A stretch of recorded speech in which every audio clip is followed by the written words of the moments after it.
Good afternoon and welcome to this ACPUA training webinar, Alcaeus program. I would like to thank you for your presence and interest in participating in this session. Let me introduce myself. My name is Eva Sanchez and I am an Internationalization Quality Technician in the Aragon Agency for Quality Assurance and Strategic Foresight in Higher Education. The ACPUA is the official agency for the evaluation in higher education in the Autonomous Community of Aragon in Spain. The seminar will be attended by Antonio Serrano, who is the director of the agency, and also by Andy Tunnicliffe, independent advisor to educational institutions and training centers, specializing in quality systems, academic management, and internationalization. He's a ACPUA reviewer, and he has been from the beginning in the project that gave rise to the program and its development. Before we dive into the content, I would just like to remind you a few practicalities. As you will have noticed, both the camera and the microphone are disabled. So you can participate in two ways. First, through the chat box that you can find when you push a button on the right side of your screen. I don't know if many people maybe is just saying hello or where you are come from. And in this chat box, you can share your comments. And the second one is through the question sections, where you can ask your questions throughout the webinar. We'll try to answer the question at the end of this session, but the real aim of this question box is to have them written down for posting or also on our website along with the answers. That is why we ask you to make your question specifically, please, in this section. I also say that this webinar is being recorded and the recording will be published afterwards on our website. So you will have access if you've missed anything or you'd like to look at it again, or tell your colleagues if you want to share this video. Some other important advice is to access to this webinar using Chrome or Firefox. I suppose that you are using one of this one because you are connected. If not, please let us know with a mail or by phone. The attendance at this seminar is certified, so a certificate of participation will be sent to each of you, but at the mail address you used to register. You also will receive other mail with a survey in which we ask you to evaluate the seminar in order to help us to improve and to do things better. Well, now let's go to the content itself. This webinar is structured in three parts. The first one presents the agency, the ACPUA, and its context, and will be presented by Antonio Serrano, the ACPUA's director.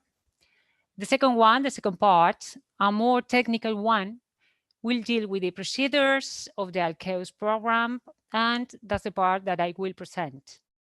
The third one will deal with the criteria and the evaluation protocol of the program, and will be presented by Andy Tunnicliffe. The last part, if we have time enough, I hope so, it will be devoted to ask some of the questions you've posed on the question section. So I think that's all from me. Let's get started. With that, I hand over to Antonio. Okay, hello, good afternoon. I am Antonio Serrano. Welcome to this training webinar on Alcaeus program. We are really very pleased with the interest our program has generated in Spain and outside Spain. As Eva said, we are the official agency in the region of Aragon in Spain. We was created in 2005 by the Aragon Higher Education Act, you see there. And I would say that we are the accreditation body in Aragon, but we're not just an accreditation body. As you see, the Higher Education Act say that we are an instrument of the region to promote quality improvement within the higher education system, favoring its relationship with industry, labor market, and society. And through its activity, the agency should promote and disseminate quality culture. Vamos adelante, Eva. We develop evaluations activities, of course, in Aragon, but outside Aragon too. And even we have conducted and we conduct international evaluations. We are an agency that usually works outside the region. If you see now our processes map, you can see that we have two big areas of activity in the field of accreditation, the study program accreditation, according to the Spanish legal framework, initial accreditation, follow-up and renewal of accreditation, and institutional accreditation. Much younger in Spain, this activity.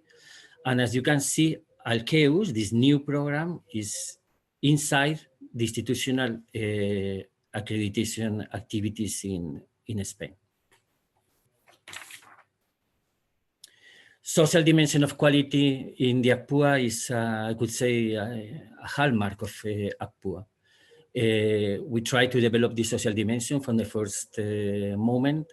And in fact, we have developed 3 ACPUA Plus programs. They are not evaluation programs. They are programs to involve students, stakeholders, and internationalization from our agency.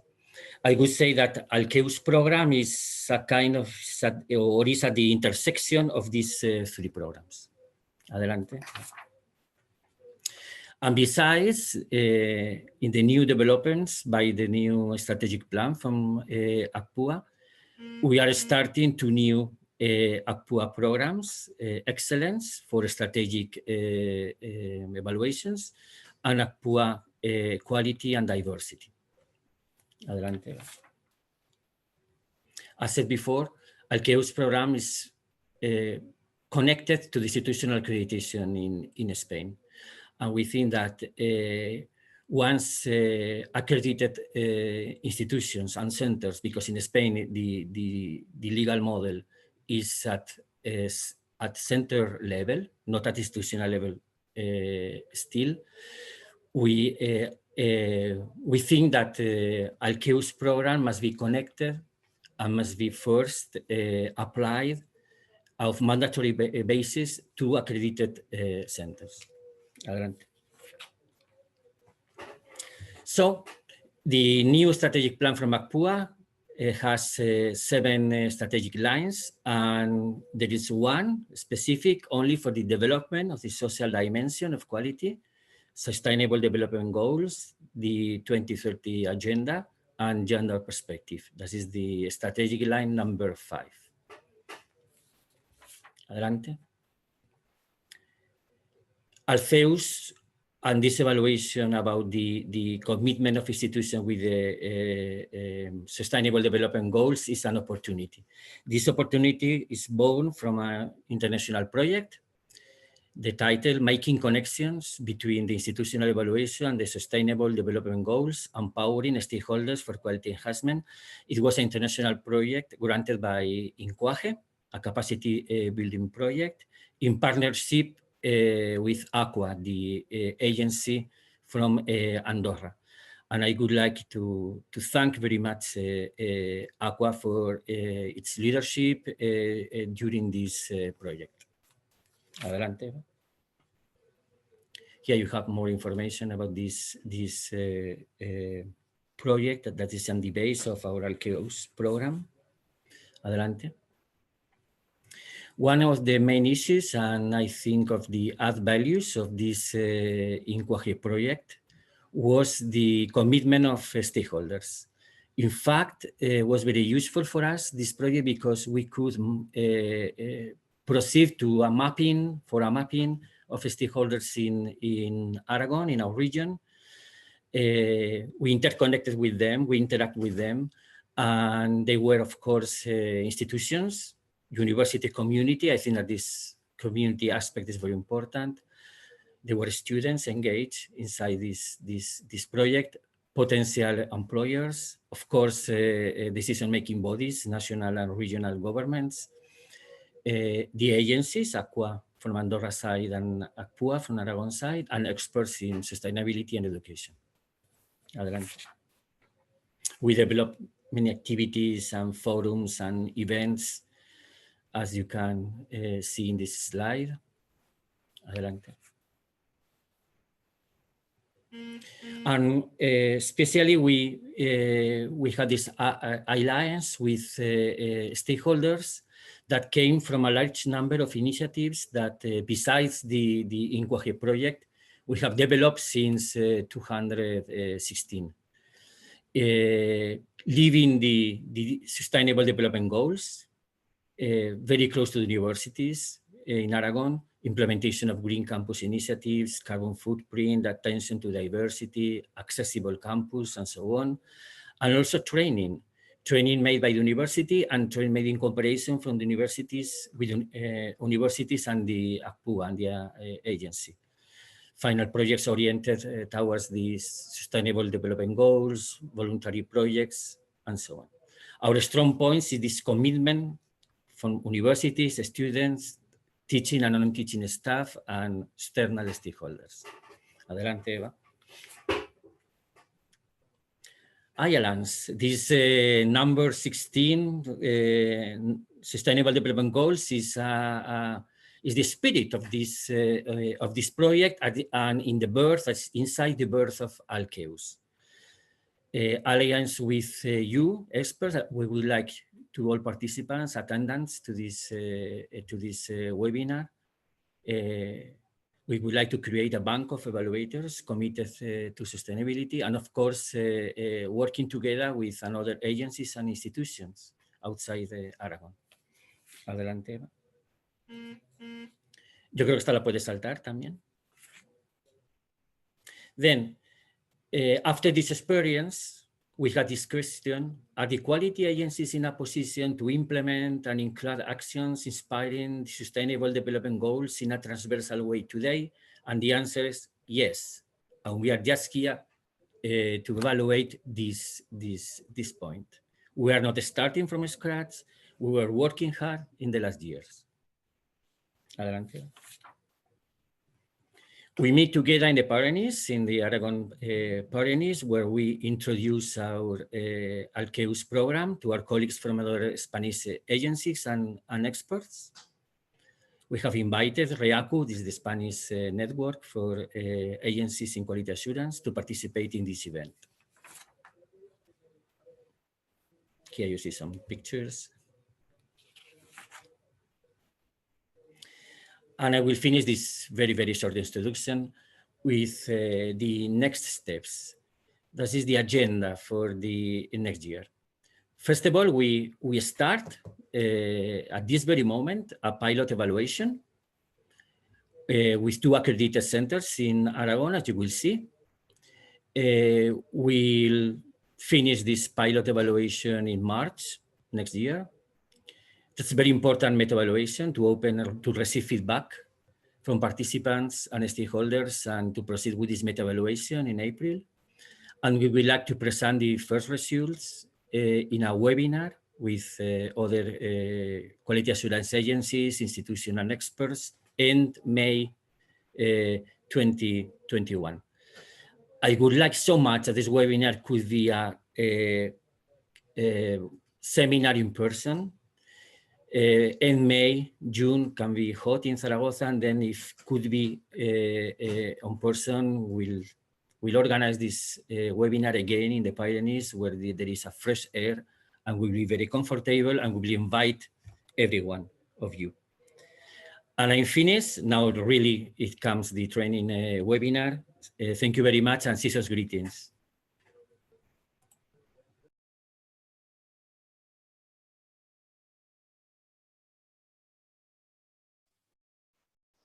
Well, thank you, Antonio. Now we go on with section 2, devoted to the procedures related to the program Alcaeus.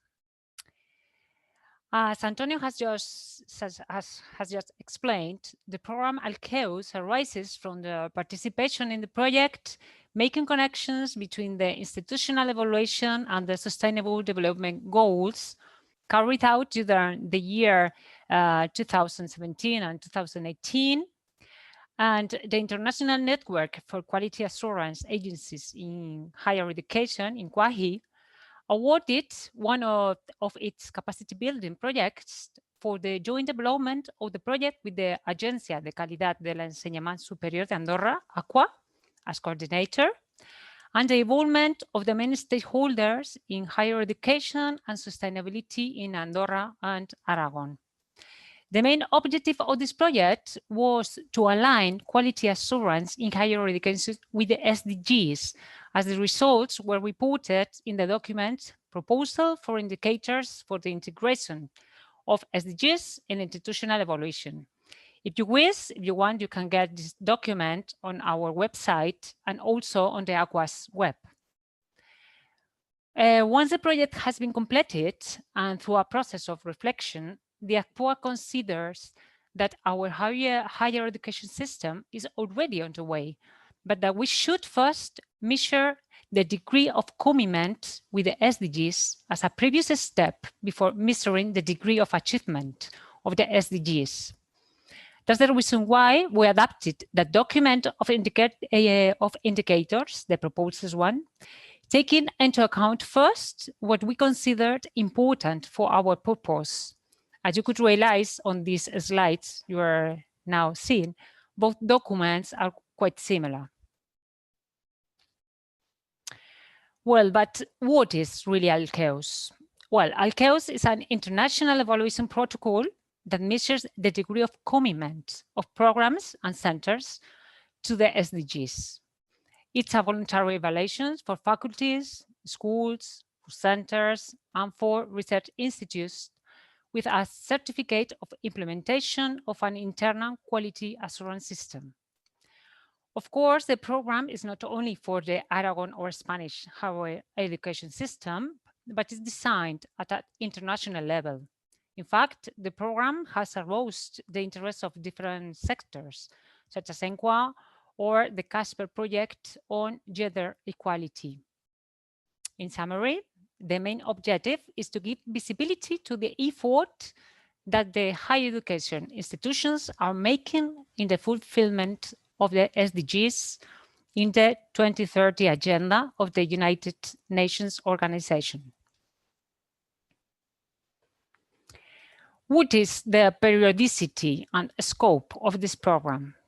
Currently in Spain, the certification is valid for 5 years, and this period is renewable for successive periods of the same direction. This 5-year period could be extended to 6 years if the Spanish regulatory proposals enter into force, in order to adequate to the periodicity of the processes of renewal of the accreditation of programs. But in any case, the contact will be not so far away, as a follow-up report will be made yearly. This follow-up process would also include a site visit in the middle of the 5 or 6 year period, and of course, taking into account the conditions that the COVID-19 has set out. And I would like to say that really hoping that we can finally return to our previous normality. Related to who will evaluate, a panel of experts of Agenda 2030 or sustainability will be appointed, including at least one academic or researcher, an expert on sustainability, national or international, an external stakeholder, that means professionals from different fields, but always with some relation with the SDGs, and a representative of the student or researcher in training. An ACPUA technician will act as secretary, as non-voting member. The ACPUA body that proposes the member of the panel is the Commission of Evaluation, Certification and Accreditation. That's what we say, or we name CECA, our CECA. But how much this process cost? The cost of the evaluation of the Alcaeus program will be subject to the ACPUA's current price and tariff document and will be fixed by agreement or contract, both. This document of price and tariff is approved by the ACPUA Board of Directors, one of the bodies of the ACPUA organization. You have to take into account that indeed this process is quite similar to a renewal of an accreditation process.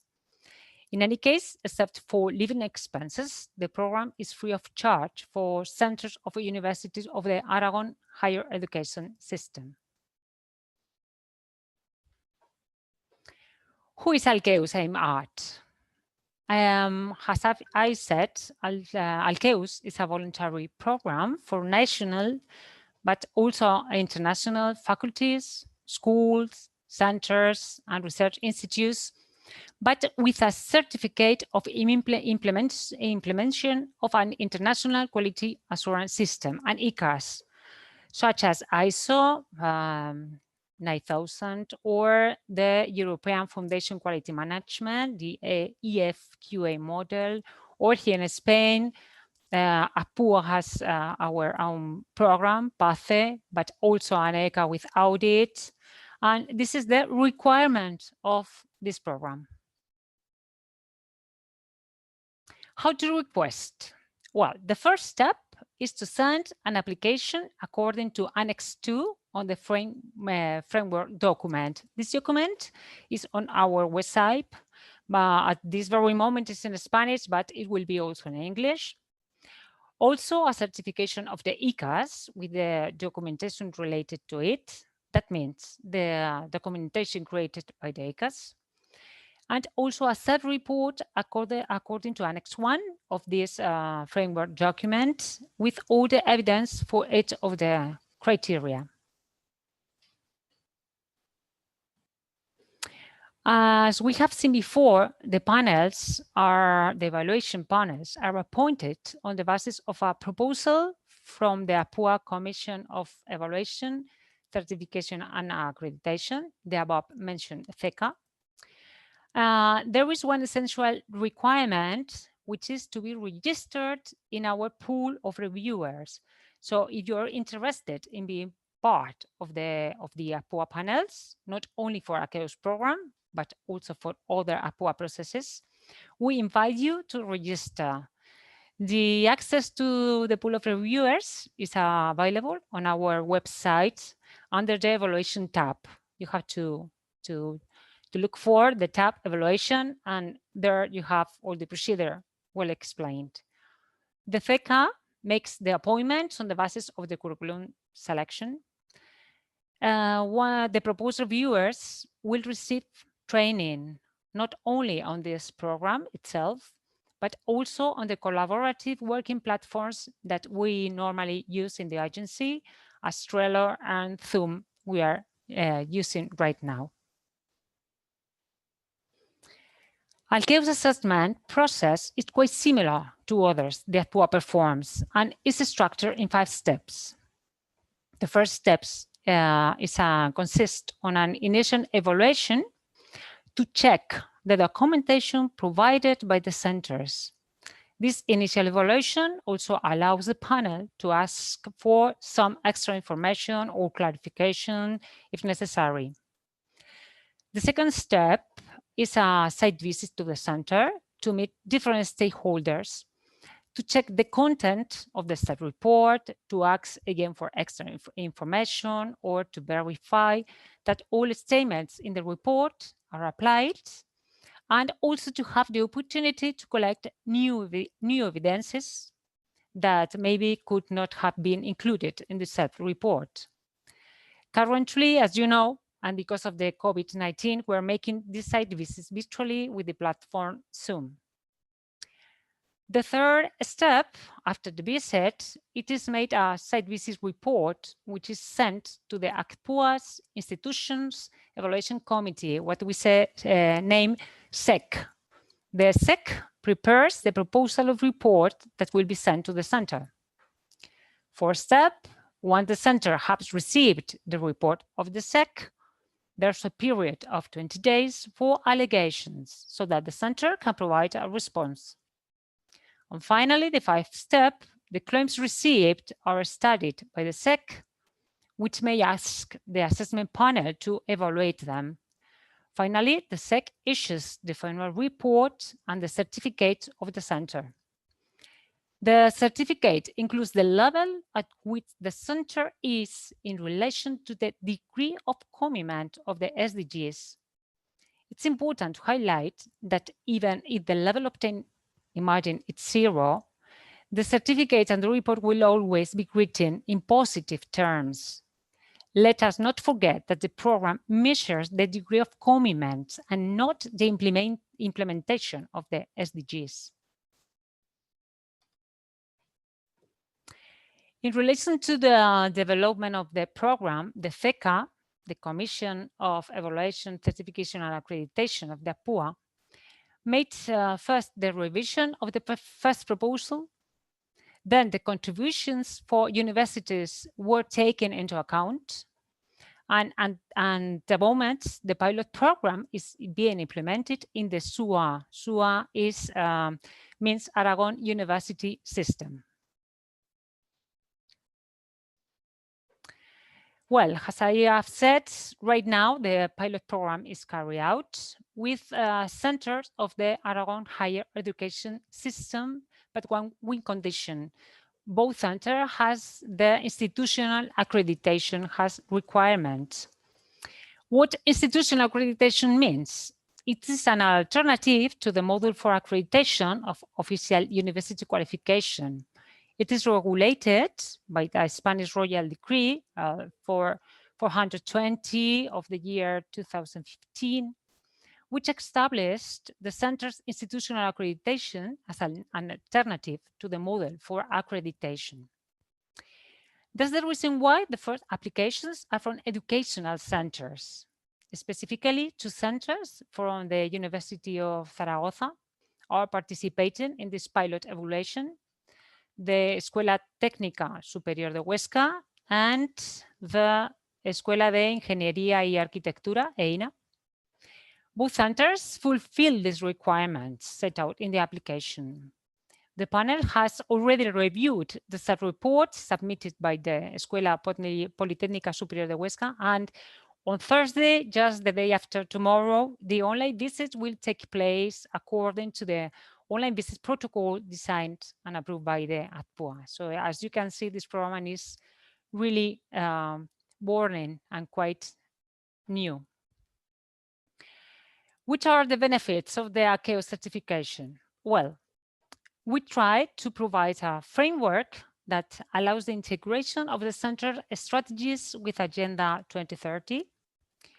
It also tries to highlight actions that are already being carried out by centers in relation to the SDGs, to open up a space for reflection and debate within the institutions with a view to self-evaluation, encourage the community to receive external recognition in the form of a seal. That's very important because the seal of the center could be an impulse for the university to get also the seal.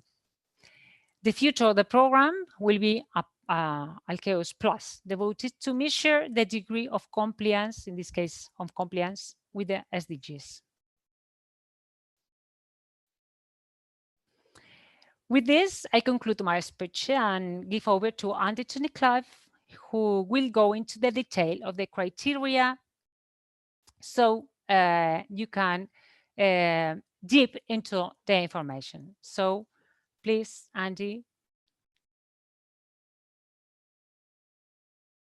I give the floor to you.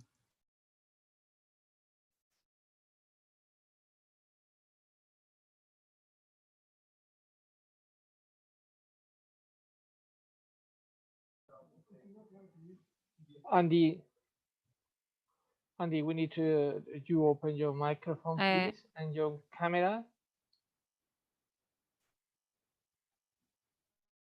Apologies, can you hear me now? Yes, thanks. Yes. Yeah, apologies for that. I'm just trying to put my my presentation on. Can you see me as well? Can you see me? There Yeah. you go. No. There I Yeah. am.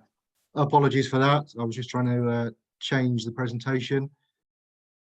Is it full screen now? There we go. Okay, apologies for that. Well, thank you, Ava, for the introduction, and Antonio as well. Good morning, good afternoon, and good evening to all the participants, depending on where you are in the world at this moment. I've seen there's some participants in some faraway places, so welcome to everybody. It's nice to be here. As Ava has mentioned, I'll be explaining the evaluation protocol for the certification process. Before I start, I'd just like to make three brief observations, although Ava has already really mentioned some of this. First of all, this is not a pass or fail exercise. It's not a pass or fail evaluation. It's a diagnostic evaluation, which means that the university or institution or centre will be given a score which shows them their degree of commitment to the SDGs, the implantation of the SDGs in their institution, as Ava has already explained. So it's important to say it's not a pass or fail evaluation. Secondly, the certification process is aimed at both institutions and, as we have seen in the schools that are currently being evaluated, to individual schools or faculties or research centres. Okay.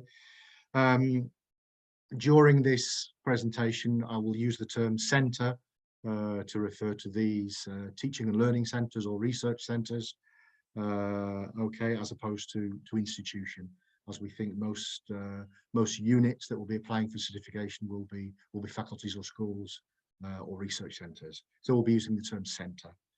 Okay, and finally, I think it's also important just to mention that the compliance of the individual SDGs or objectives linked to the SDGs will not be evaluated during the process.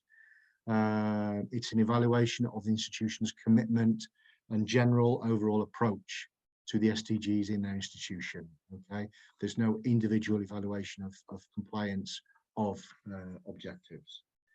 Let's have a look at the basic structure of the evaluation process. It's similar to any sort of evaluation protocol for a QA system that you might have seen in the past. It's made up of 6 dimensions. The first dimension, strategy, social leadership, and recognition. It's a top-down process. We understand the implantation of SDGs in universities is a top-down process. So we have to start with a strategy and some sort of leadership within the organisation, within the institution or within the centre. Secondly, transparency and accountability. Basically public information, what we're telling the outside world about what we're doing with SDGs within our institution. The third dimension, dimension 3, our QA system. This project or this certification process began, as Antonio mentioned earlier, with a project that we carried out to find links or to create links between the monitoring of SDGs within the institution and the current quality assurance system, that already exists within the institution. So this is therefore an important dimension within the process. Dimension 4 is split into 2, 4A programs and 4B research. As we've mentioned, the certification can be aimed at individual centres, i.e. faculties or schools. In their case, the dimension will be 4A programs. We'll be looking at their study programs. Whereas in research centres, obviously there's no teaching and learning going on. We'll be looking at research. Okay, so slightly different criteria will be applied. The criteria included in 4B. Okay. Dimension 5, staff. All staff involved in the implantation of SDGs in the institution, from senior management to teaching staff, down to non-teaching staff. Okay. Dimension 6, funding, which we'll look at in greater deal later on, obviously. Internal, external funding and resources that are assigned to the management or the implantation of the SDGs in our institution. Each of these dimensions and each of the criteria within dimensions will be given a score, a percentage score, and varying percentages or weightings will be applied to each dimension according to what we consider to be their importance within the evaluation structure. So dimension 1 will take up 20% of the overall score. Dimension 2, transparency and accountability, just 5%. Dimension 3, staff, 25%. It's obviously one of the more important dimensions that we'll be looking at, together with dimension 4, programs or research, again another 25%. And dimension 6, 10%. I don't think I've missed any out. I think I've done them all. Dimension 3, I think I've missed out, which is 15%. Anyway, you can see clearly there on the slide the percentages applied to or assigned to each dimension. Again, just going back to dimension 4, the 25% will be applied to either programs or research. Okay, it's not 12.5% for each one, it's either or. Okay, let's move forward to the first dimension, which is strategy, social leadership and recognition. The commitment and strategy of the centre or institution. The centre is committed to the SDGs. The centre defines actions which it reviews periodically for the incorporation of the SDGs in its governance, involving the different stakeholders. Standard words we're used to, or terms which we're used to handling within the university environment, especially within the quality assurance environment. Actions, reviews, governance, stakeholders. Okay, key terms there, which we'll be seeing throughout this presentation, this explanation. The guidelines, what does the centre have to do? What does it have to achieve? What we'll be looking at? The centre must have a commitment to SDGs set out in its strategic documents, whether that be a strategic plan or a strategic policy, a quality policy, as we'll see later on, but it has to be clearly defined and communicated internally and externally. The centre's governing team, the management team, defines the actions to develop the strategy through formal action plans, normally annual action plans, which again ensure the participation of stakeholders, including, of course, students. And the governing team, the management body, periodically reviews the fulfilment of the defined action, again normally in the majority of institutions and centres on an annual basis. So what sort of evidence will we be looking at on our visit to the centre as reviewers? Quite straightforward really. There's a list of evidence here, although of course universities, institutions, centres are free to put forward any other type of evidence which they feel may support their application. Strategic documents of the centre, strategic plan, quality policy, etc. Action plan, individual action plans for the institution, for the faculty, for course programs. Evidence of involvement of stakeholders, again especially students. Evidence from the review of the action plan.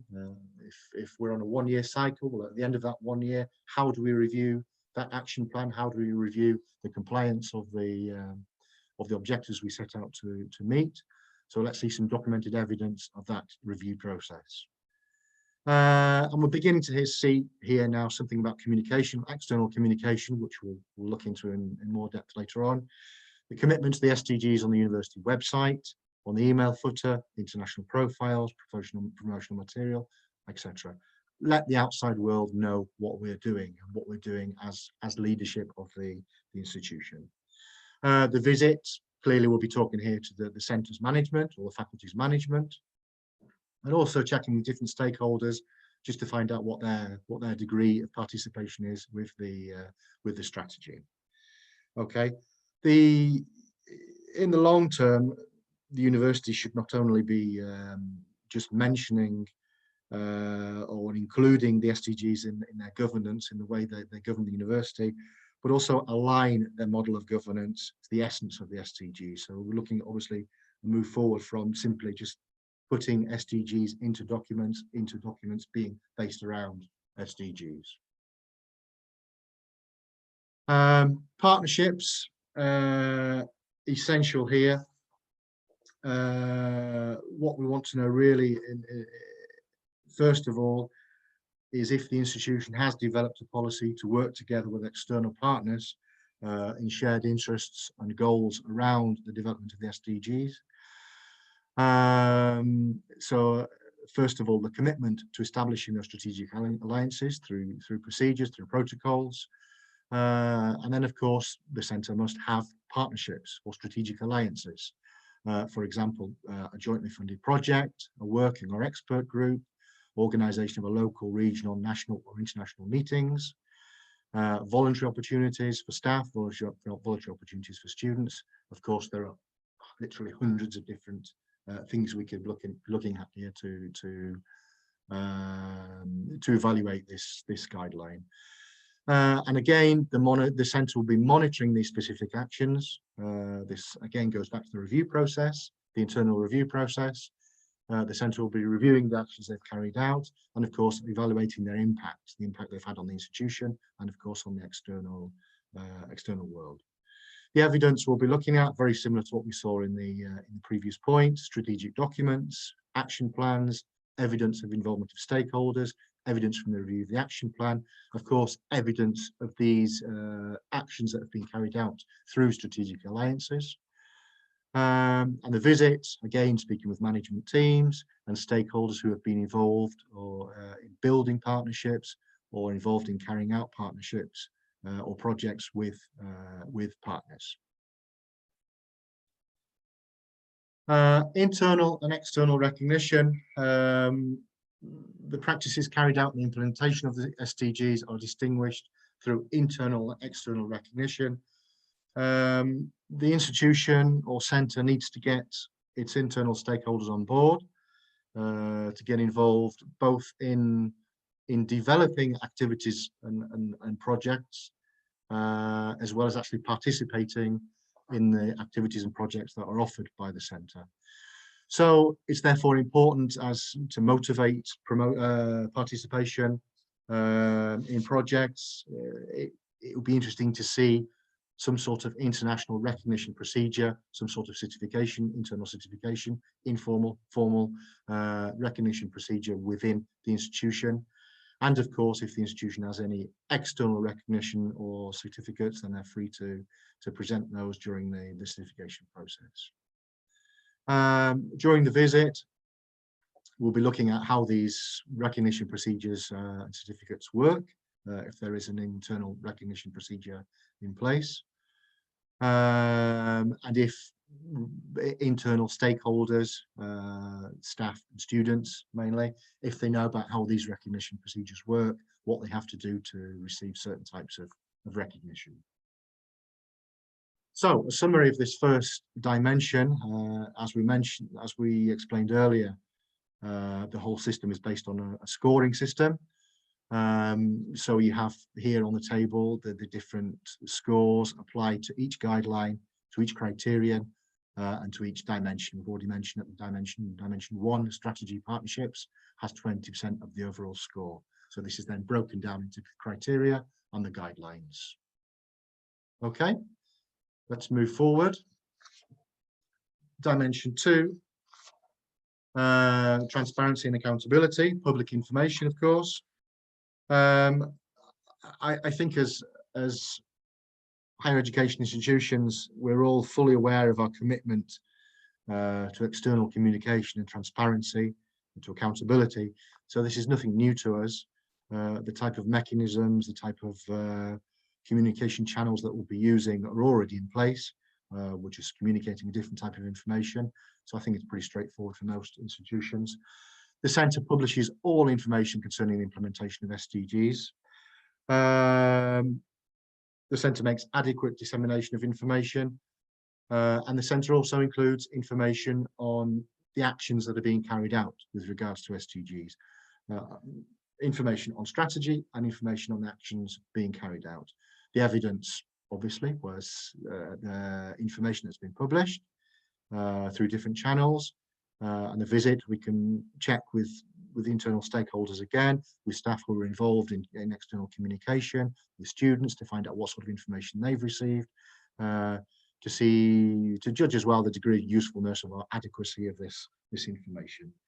An effective communication strategy will, of course, not only provide the general public with information or provide the society with information, but it could also attract external interest for further activities and projects related to the SDGs. So it's important to have good, useful information available. In this dimension, there's only one criterion, so it's 100% of the score, with 2 guidelines both receiving 50%. Okay, let's move on to dimension 3. As we mentioned, this project came about through a previous project aimed at creating links between the monitoring of SDGs within the institution and the quality assurance system already present.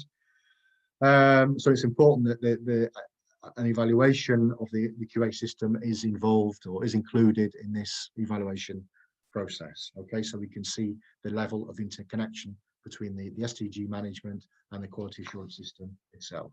And of course, many of the tools and mechanisms we already use in the QA systems can be adapted and applied to the monitoring and reviewing of the SDG structure. Okay, let's have a look at the guidelines. Again, this is pretty clear. The QA system will integrate the SDGs vision as a central commitment. So the quality policy reflects a commitment to the SDGs. The objectives of the QA system some of those objectives will be directly linked to SDGs. The QA system collects and analyzes data to establish the degree of compliance of the objectives of the SDG structure. And also on the system will also collect and analyze data on the satisfaction of different interest groups involved in the SDGs within the institution. The evidence, documentation evidence generated by the QA system, satisfaction surveys, program monitoring reports, or monitoring reports or review reports of any action plans that have been implanted. Again, through the quality assurance system, a lot of this information will already be available. And the visit will be talking to different stakeholders about the involvement of the QA system in this SDG structure. And we'll be having a look at the objectives and definition of improvement plans related to SDGs. Of course, if we're giving the QA staff all this responsibility, we're getting them involved in the monitoring and the reviewing of the SDGs within the institution. They need they need to be adequately prepared, adequately trained in the SDGs themselves. So one of the criteria, therefore, is the staff responsible for the QA system within the institution. So the staff responsible for the QA system are trained to integrate SDGs into their work development, okay, into the development of their day-to-day work. When we write jobs descriptions, we can maybe consider including specific knowledge of SDGs in those job descriptions. Obviously, with staff we already have on board, we have to provide training, adequate training, if they haven't already received that training or if they don't have experience in handling SDGs. And also involve competencies related to SDGs in performance evaluation processes. Speak to our human resources departments to see how aspects can be included in performance evaluation of colleagues involved in the QA system. Evidence we'll be looking at: staff CVs, job descriptions, staff development plans, training programs around SDGs, and professional evaluation procedures to see if those SDG competencies are included in internal staff evaluation procedures. The visit, check with QA staff on the development of SDG skills within the workplace. We could also speak to human resources and in general staff involved in the implantation of the SDGs. Okay, our scoreboard. Our dimension 3 has 15% of the overall score. 2 criteria, the process and quality strategy and the staff, 50% each, and each criterion has its own return weighting or score within that overall score. Okay, let's move on. Dimension 4, as we've mentioned, I'll mention once again, split into 2 sub-dimensions. Let's have a look first at 4A programs, which will of course be applied to teaching and learning centres, i.e. faculties, schools or institutions as a whole. The Central University has developed guidance documents and/or frameworks for the development of good practice in training and guidance of students, teaching and research staff, and administration and service staff in relation to SDGs. 3 similar guidelines here, each aimed at a particular stakeholder, a particular internal stakeholder. Guidance documents and frameworks for the development of good practice aimed at students, first of all, aimed at teaching and research staff, and in third place, non-teaching staff, i.e. administration and support staff. Okay, our evidence will be those guidance documents or frameworks, and during the visit, we'll be able to speak, hopefully, to these 3 internal stakeholders and ask them if they've had access to these guidance documents. Okay.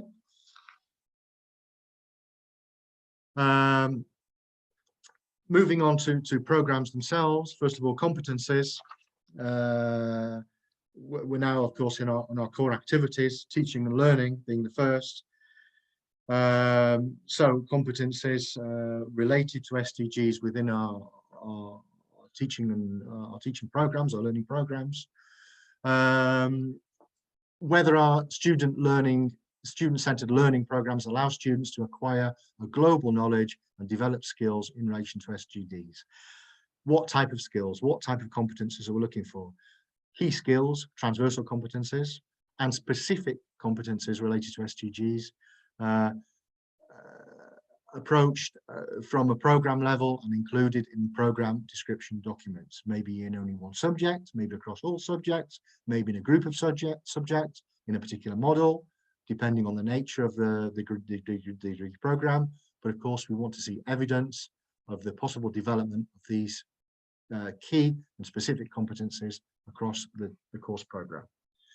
And of course, if we're including competencies, both key and specific competencies, then we need assessment systems to adequately assess the student's acquisition of those competencies. What sort of evidence we'll be looking for?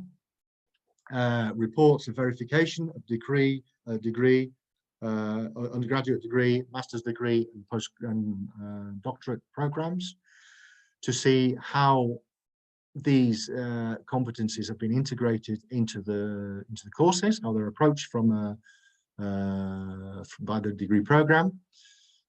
Teaching guides to see how they've been integrated into individual modules or subjects, and of course assessments, coursework, exams that students have done, project work that's been carried out, and of course the results, the marks that have been applied to these assessment tests. The visits, we'll be going through all these documents and also checking with students to see how they feel they've had the chance to develop skills and competencies through the degree program. Centering in on theoretical learning opportunities, on theory. SDG content again is included in the program description documents. Activities related to SDGs are included in the program description documents, and assessment systems, adequate assessment systems are included so that these learning opportunities, which will be developing competencies, can be adequately assessed. Okay, the same evidence as we saw previously, verification reports, teaching guides, and assessment, evidence of assessment. During the visit, we'll be having documents, checking with students to see how competencies have been assessed. Practical learning opportunities, the same as the previous point, although now in practical learning and teaching activities. Practical activities are included in the program description documents. Work placements related to SDGs are included in the program description documents, and assessment systems, again, an important part of the evaluation process. The evidence, the same evidence that we've seen before. And the visits, again, very, very similar. We'll be looking over these documents and checking with students to see if they have had practical learning opportunities to develop skills, knowledge, competencies related to the SDGs on their programme. Okay. In both theoretical and practical learning opportunities, it's also important to see, I think, in this documentary evidence, how the competencies related to SDGs are mapped across our degree programs, so we can clearly see how they're distributed among modules and among subjects that make up the program. There's our scoreboard. As I mentioned, 4A has 25% of the overall score, and you see the individual scores here for each criterion and for the guidelines involved, included in each criterion. Okay, let's move on. I mentioned 4B, research, the other core activity of the institution, very much so if it's only a research centre. Let's have a look at the criterion. Research projects enable researchers to acquire global knowledge in relation to SDGs and set objectives related to them. So not only are researchers acquiring global knowledge, they're also undertaking research around that knowledge. The guidelines, objectives related to the SDGs are included in the descriptive documents of the research project, and systems for assessing the degree to which SDG objectives have been met are included in the descriptive documents of the research project. Again, going back to our QA system, many of these systems for assessing the compliance of objectives will already exist in review systems, in annual reporting. So it should be pretty straightforward to be able to apply that sort of methodology to research projects as well. Our evidence, any sort of documentation, descriptive documents of the project or of the research activity. And the visit, clearly we'll be talking here to the research community, to researchers themselves, about their general knowledge of SDGs and how SDGs have been integrated into their research work. Okay, planning of research activities is the second criterion. Do we really have a real integration into the project into the development of project work? Do we have clear evidence of SDG related activities included in research activity through the descriptive documentation of the research projects? The evidence, clearly the documentation related to the projects, and the visit, again, in the same conversation we'll be having with the researchers, we'll be asking about the development of research activity, of SDG related activities within the research work. Results, the third stage of the research process. Again, a reflection of how these initial objectives related to SDGs have been met within the research work that has been carried out, and how that's expressed, how that's communicated through the descriptive documents of the research projects. So as well as those project documents on the descriptive documents of the project, we'll also be looking at project reports, publications, knowledge transfer, scientific production, etc. The visit, again, going back to the same researchers we've already spoken to, asking them how to show some evidence of how SDGs, how objectives related to SDGs have been met through their research work, through the results of their research work. The dimension 4B, again, is 25%, and in this case would take the place of the 25% applied to the teaching and learning activity. The three objectives have their own scores, and the guidelines within those criteria have their own scores as well, their own percentage scores applied. Okay, staff. Internal stakeholders, not including, of course, the students. Staff, university staff, or staff of our research centre, staff of our faculty or school. This has been divided into three groups. First of all, management. heads of teaching provision or academic management, program or course management, course leadership, however we call it within our institution. Or of course heads of research, heads of research groups, heads of projects, research directors, again depending on our own structure and organization of personnel within our institution. This is the first group of stakeholders, internal stakeholders. The second will be teachers and researchers, and the third group will be non-teaching staff. The guidelines, the evidence, and the activity carried out during the visit will be the same for each of these three stakeholder groups. So the guidelines applied, the guidelines that should be applied, first of all, knowledge of the SDGs through job descriptions, as we previously mentioned with the quality assurance staff. If we're looking to fully integrate the SDGs in our university, maybe we should consider within job descriptions a recommendation of previous knowledge of implementation, handling and management of SDGs within academic and research work. There is a staff development plan for those responsible for teaching provision or research activity in the centre, including training opportunities in the SDGs. Many of our staff will not have previous knowledge of working with SDGs within their professional activity. So they'll need some training, basic or more advanced, depending on the level of implication, the level of participation. And again, go back to performance evaluation processes, internal HR processes, include competencies related to SDGs are taken into account in these internal processes. The evidence, as we've previously seen, a list of jobs, job descriptions, CVs, documents related to staff recruitment processes to see if in the job descriptions we're including a reference to SDGs or previous knowledge of SDGs.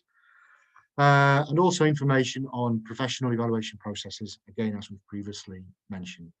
The visit, direct conversations with the stakeholders, with heads of teaching provision, heads of research, to find out the level of compliance of these guidelines. As I previously mentioned, the second group will be teaching and research staff, but the guidelines are exactly the same. Knowledge of SDGs, including job descriptions, staff development and training, and performance evaluation processes. The evidence is, again, exactly the same, and the visit will be direct conversation with teaching and research staff. Our third group of stakeholders, internal stakeholders within staff, administration and support staff, or in general, non-teaching staff. The guidelines are exactly the same, job descriptions, staff development and training, and performance evaluation processes. All listed evidence, exactly the same, and the visit will be talking to the administration and support staff to find out what's happening with them, okay, as a group of stakeholders.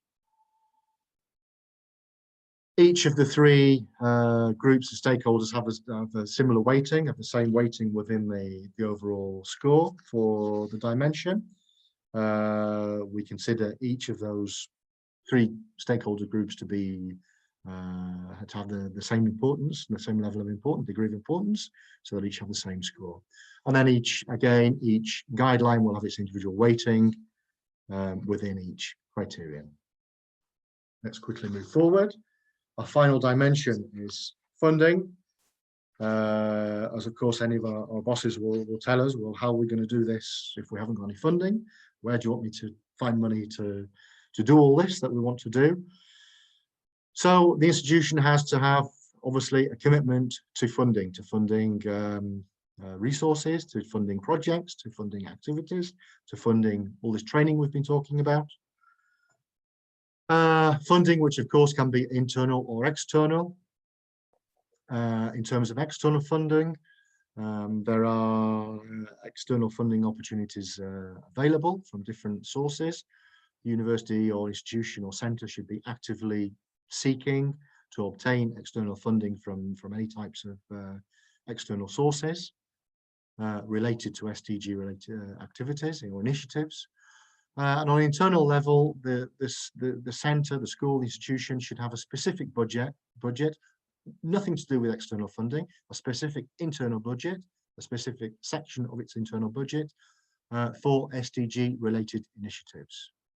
So the evidence, we'd like to see the budget of the centre and any agreements, arrangements, contracts involved in obtaining external funding from external sources. The visit will obviously be speaking to people in charge of budgets on any sort of level, on a project level, on an institutional level, on a faculty level.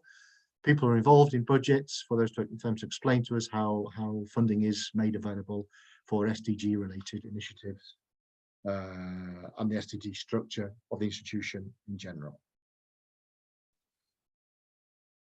Resources. What we'll be looking for here in resources is the existence of a specific team, a specific working group, a capable and qualified team, as mentioned here, that has been set up to plan, to implement, and to evaluate the initiatives set out in the SDG action plan. Okay, a working group, a committee, a commission. Again, depending on how we operate within our institutions, within our institutional organisation, we can call it what we want, but the working group should have the necessary powers to implement, to plan, to implement, and evaluate the initiatives set out in the SDG action plan. The members of the working group should have adequate time allotted or assigned to their functions so that they have time to carry out their functions related to SDGs. The people involved in the working group should have the necessary qualifications, or rather than qualifications, the necessary background, experience, training, know-how, able to carry out their duties correctly. And these staff, again, going back to continuous training, staff development, the staff involved in the working group should have access to adequate training to keep them on the ball in the development of SDGs in general. What evidence would we like to see? Well, the regulations of the working group, how it's been set up, how it works, how members are chosen, the functions and responsibilities of the group, the CVs of the members of the group, and any documentation that has come out of that working group, any reports, plans, strategies, etc., that have come out of that group. The visit will be looking over those documents, those evidences that we've mentioned, and also having direct conversation with members of the working group to see actually how the working group operates, to see if they have enough time to work on the group, to see if they have enough budget to work at their group, their training, etc. Just to find out how that working group is working in real terms. Okay, so that's our final dimension, which has 15% of the overall score for the certification process. 2 criteria will be evaluated: the external and internal funding, and the resources applied or assigned to the SDG related activities within the institution. Okay, so as we've been repeating through this presentation, through this explanation, this is not a pass or fail exercise, it's not a pass or fail evaluation, but of course centres, institutions will have to reach a minimum level in order to receive a certificate. Reports will be focused, evaluation reports will be focused on positive actions, on good things which are taking place within the institutions, which are leading the institution in the right direction, and recommendations will be made to help the institution on its way, to help it improve. So starting off with a very low score does not matter. It means you have an emerging commitment to the 2030 agenda. Okay, the institution has not reached the minimum level to receive a certificate, but you are receiving a recognition from the certifying agency in that you are on the road to a commitment towards the 2030 agenda. Level 1, the bronze level, will need a minimum of 25%. As you can see, 25% is not a very, very high score in order to receive an initial certificate. If we go back to the dimensions, the criteria we've been looking at, it won't be necessary to obtain a score in every single criterion, in every single dimension, to get the minimum score to reach 25.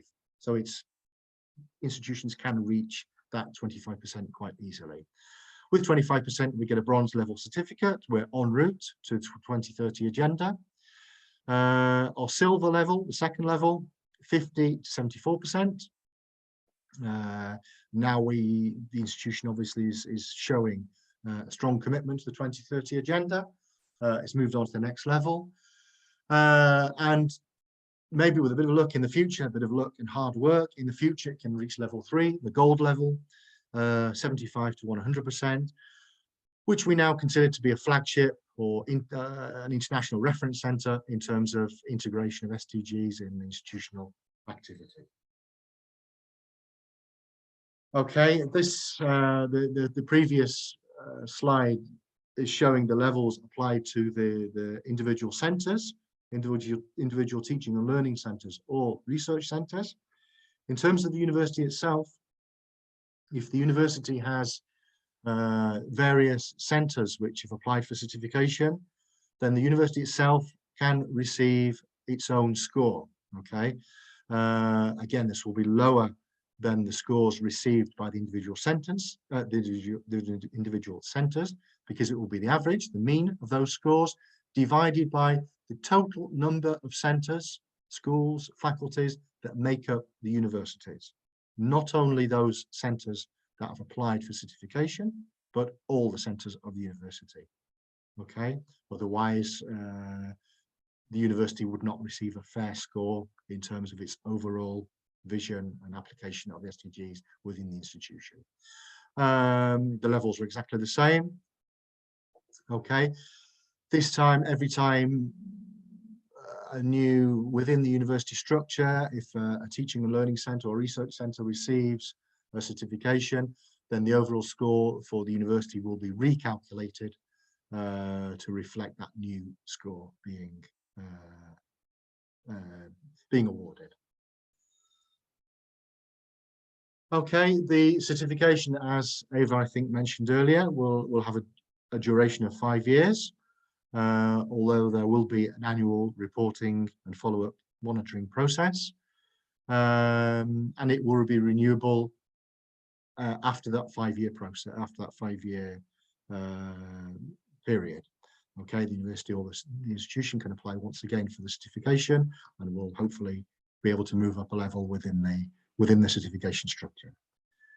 And that's just about it from me. I hope that was quite clear to understand. You will be receiving this documentation, so you can have a good look at all the details in terms of percentages applied to different criteria and dimensions, and you can see how all these criteria contribute to the overall scoring system of the evaluation protocol. Okay, thank you very much. Eva. Thank you very much, Andy, for your participation and for your explanation. Let me please share my screen. Okay, here it is.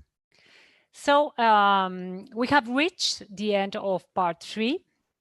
But before going to the questions, I'd like to remind and to highlight that the launch of the program will take place on the 2021 and 2022 academic year, next year, and it will be open to all universities and in collaboration, and that we want to collaborate with other agencies.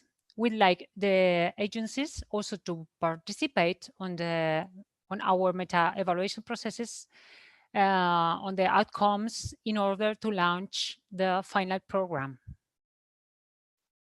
I'm sorry. Well, I've seen some questions on the chat and on the box of question and answers. Some of them has been answered on the session. I remind you that we'll answer all these questions on our website. In any case, under the tab Alcaeus Training, you could find a PDF with the question and answers that we made in the webinar that we gave in June in Spanish. They are very interesting questions, so we recommend that you consult this document. At the moment, it's in Spanish, but very, very soon it will be also available in English, along with the recording of this webinar. In any case, please don't hesitate to write out or to call us for any question you may have. And now we are a bit before the time, but all that remains for me to say is thank you very much to the speakers. Thank you to my colleagues of the ACPUA who has been behind the screen, giving technical support and ensuring that everything works correctly. Thank you to Antonio for his presentation. And of course, thank you all of the participants for your interest, for your questions, of your comments. You will find your questions on the website, as I said before. And we have finished, I have said, a little earlier than planned, but maybe for a Spanish attendant will be extra time for having lunch time. Well, in any case, with that, we finish. I wish you good afternoon and a very nice week. Thank you very much. And I hope to see you soon. Now, goodbye.